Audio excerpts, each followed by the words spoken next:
Selamat pagi buat kita semua, salam sehat dan tetap semangat. Kita bertemu kembali pada pagi hari ini untuk materi pembelajaran Fisika SMA kelas 12 MIA. Adapun pokok pembahasan kita adalah mengenai gaya magnetik atau disebut juga sebagai gaya Lorentz. Pokok pembahasan kita ada dua bagian. Bagian A, gaya magnetik pada kawat berarus. Bagian B, gaya magnetik pada muatan yang bergerak. Kalau kita berbicara mengenai gaya magnet pada sebuah penghantar listrik, kita perhatikan terlebih dahulu apa yang disampaikan oleh Hendrik Lorentz. Dia mengatakan bahwa apabila sebuah penghantar berarus listrik berada di dalam medan magnet, maka akan timbul gaya Lorentz yang dapat menggerakkan penghantar tersebut. Untuk memahami yang disampaikan oleh Hendrik Lorentz ini, mari kita perhatikan yang berikut ini. Nah, di sini kita dekatkan dua buah kutub magnet yang berbeda, kutub utara dan kutub selatan.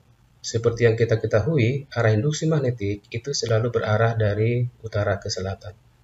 Selanjutnya kita tempatkan sepotong kawat lurus di antara kedua kutub magnet, lalu kita alirkan arus listrik pada kawat tersebut. Kemudian kita perhatikan bahwa kawat penghantar itu mengalami pergerakan yang arahnya ke atas. Itu artinya bahwa kawat yang berarus listrik ini sedang mengalami gaya magnet atau gaya Lorentz yang arahnya menuju ke atas.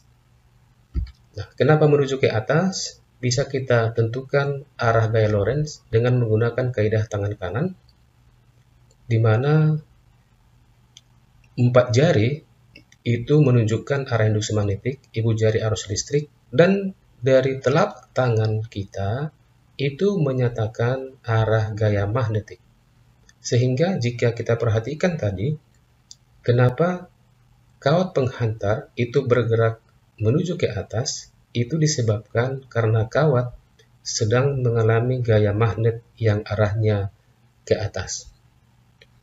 Sedangkan besar untuk gaya Lorentz, F sama dengan bil sinus theta, di mana F gaya Lorentz, B induksi magnetik, I arus listrik, L panjang kawat, dan theta adalah sudut yang dibentuk oleh arus dan induksi magnetik. Untuk memahami persamaan ini, mari kita perhatikan satu contoh soal yang berikut ini. Di sini ada sepotong kawat lurus berarus listrik ditempatkan dalam daerah induksi magnetik. Nah, kita perhatikan induksi magnetik itu adalah ke kanan, dan yang menjadi pertanyaan adalah gaya Lorentz yang diterima oleh kawat penghantar. Dari informasi yang disampaikan oleh soal, nilai induksi magnetik B 0,2, arus listrik 5 ampere, panjang kawat 4 cm, kita konversi ke dalam meter, 4 kali 10⁻², sudut 30 derajat. Kemudian, untuk menentukan besarnya gaya, kita bergunakan persamaan yang tadi, B kali I kali L sinus theta, kita masukkan harganya semua, maka kita memperoleh gaya Lorentz yang dialami oleh kawat penghantar yang ditempatkan dalam daerah magnetik 0,2 Tesla dengan sudut 30 derajat, besarnya 0,02 Newton. Kita masuk pada pembahasan yang berikutnya, yaitu gaya magnet pada muatan yang bergerak. Kita tempatkan dua buah kutub magnet yang berbeda, utara dan selatan. Kita perhatikan kembali ya, arah induksi magnetik itu dari utara ke selatan. Selanjutnya kita tempatkan sebuah partikel positif ya, partikel positif misalnya proton ya, misalnya proton, kita gerakkan di antara kedua kutub magnet. Apa yang terjadi?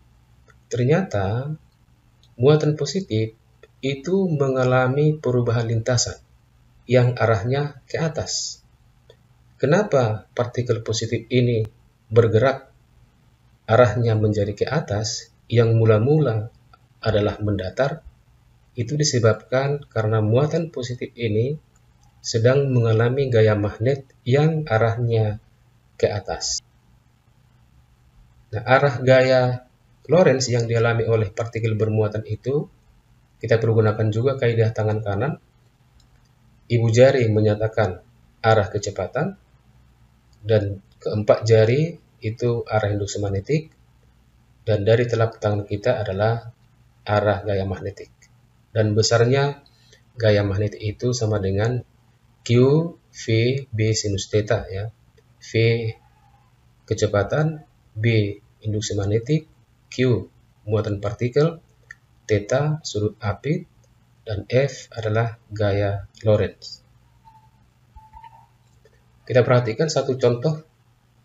Sebuah proton bergerak lurus dengan kecepatan 4,2 kali 10⁵ meter per sekon dalam arah 53 derajat. Pada titik tersebut terdapat medan magnet 0,08 Tesla ke barat. Ya. Pertanyaannya adalah, berapa besar gaya Lorentz yang diterima oleh proton? Nah, kita tempatkan partikelnya dan kita lukiskan arah kecepatannya itu adalah 53 derajat. Ini kita ukur dari sumbu X positif, ya, dari sumbu X positif. Kemudian arah induksi magnetik itu menuju ke barat, ya, menuju ke barat, sehingga sudut theta, sudut yang dibentuk oleh vektor kecepatan dengan vektor medan magnet itu akan sama dengan 127 derajat. Kemudian muatan proton itu adalah sudah tetapan 1,6 kali 10⁻⁹ coulomb, kecepatannya 4,2 kali 10⁵, induksi magnet 0,08, maka gaya yang dialami oleh partikel proton itu kalau kita masukkan harga-harganya semua, maka besarnya adalah 4,3 kali 10⁻⁻15 Newton. Sedangkan arahnya kita tentukan dengan kaidah tangan kanan juga, ya, sama seperti pada penghantar kawat lurus. Nah, bedanya adalah pada penghantar kawat lurus, ibu jari itu menyatakan arus. Nah, sedangkan untuk partikel yang bermuatan positif, ibu jari itu menyatakan arah kecepatan. Dan perlu kita ketahui bahwa apabila nanti muatan yang bergerak itu adalah muatan negatif, misalnya elektron, maka arah gaya yang dialami oleh elektron tersebut arahnya berlawanan dengan arah untuk partikel yang bermuatan positif.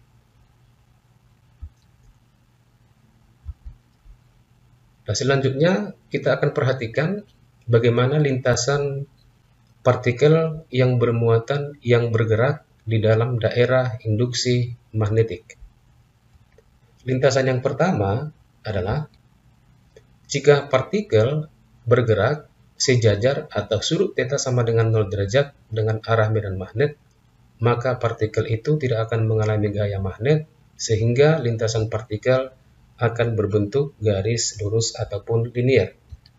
Sedangkan yang kedua, jika partikelnya bergerak tegak lurus terhadap arah induksi magnetik, maka partikel tersebut akan mengalami gaya dengan arah tegak lurus dengan kecepatan, sehingga partikel akan bergerak dengan lintasan melingkar. Nah, kita perhatikan gambar yang berikut ini. Nah, di sini arah kecepatan dan arah gaya magnet yang dialami oleh partikel itu adalah tegak lurus, ya. Maka di sini, ya, gaya magnet itu akan bekerja sebagai gaya sentripetal, ya, gaya sentripetal.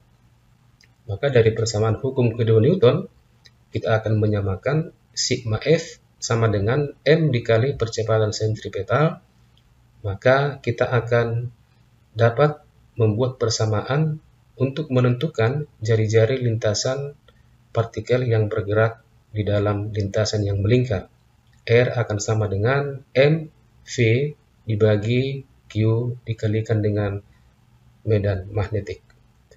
Sedangkan lintasan yang ketiga adalah Jika sebuah partikel bergerak dengan arah kecepatan membentuk sudut kurang dari 90 derajat atau sudut lancip terhadap arah medan magnet, maka lintasan partikel itu akan bergerak dengan lintasan heliks atau lintasan spiral.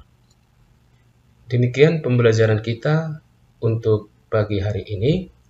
Apabila ada pertanyaan, maka dipersilakan untuk menghubungi masing-masing guru pengampu melalui Google Classroom dan bisa juga melalui WA.